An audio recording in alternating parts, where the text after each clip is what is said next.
everyone. My name is Marla Helly, and I'm here today to speak to you about source documentation.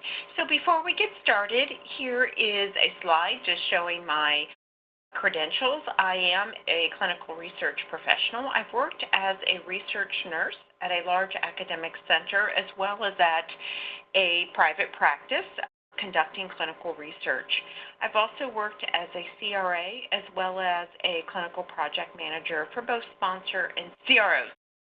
And I am certified through ACRP as a CCRA and through PMI as a PMP.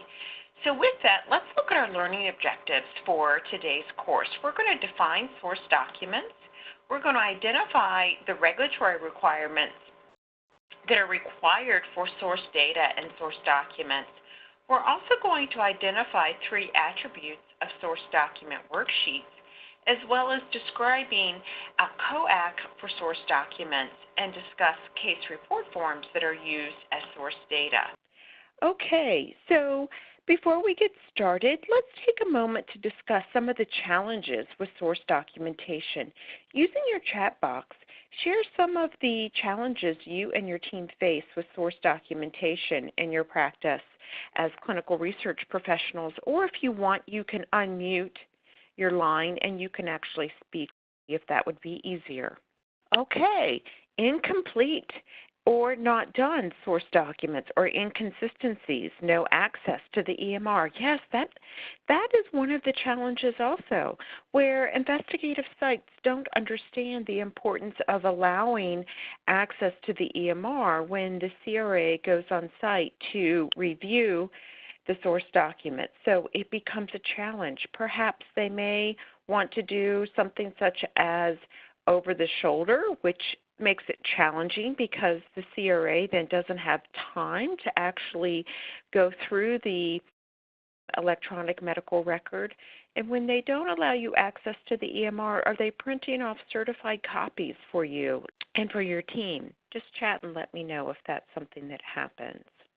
If they understand the importance of at least having that source documentation that's been printed or certified. Even more challenging then, because now you're unable to verify that source for completeness, correctness.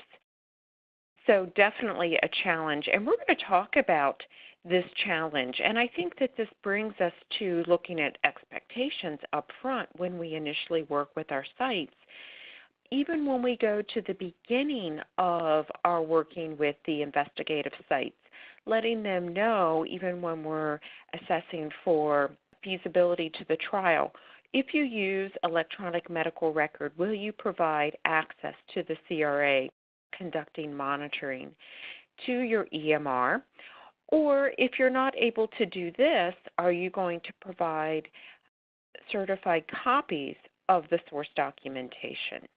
And I think that this can also allow for a good discussion for us during the course of today's webinar. I am going to reference the International Council for Harmonization on what they are looking for in source documentation, as well as the FDA. And I wanted to point out you do have copies of both of these handouts that have been provided to you electronically, that the FDA has also announced in March of this year that it has accepted the ICH GCP E6R2 as its official document for guidance. And so what this means is that the FDA is aligned with the ICH on the guidances that have been proposed by the ICH. And so I am going to reference both ICH GCP E6R2, and it won't say FDA, but just know that the FDA is in agreement throughout the slides today.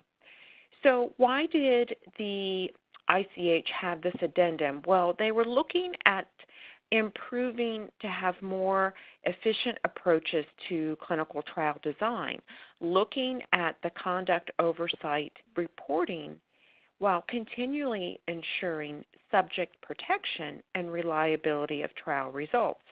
And so when we go back to accessing the EMR or having inconsistencies in our source documentation, what really is occurring is that it's not allowing for us to ensure this human subject protection and reliability of trial results, because our purpose of monitoring is to go out and ensure that the investigative site is protecting our human subject through documentation and collection of such items as informed consent being obtained at the beginning, ensuring eligibility of our subjects to participate in the trial, and then, of course, the collection of adverse events and serious adverse events that will be important in the analyses of the clinical trial.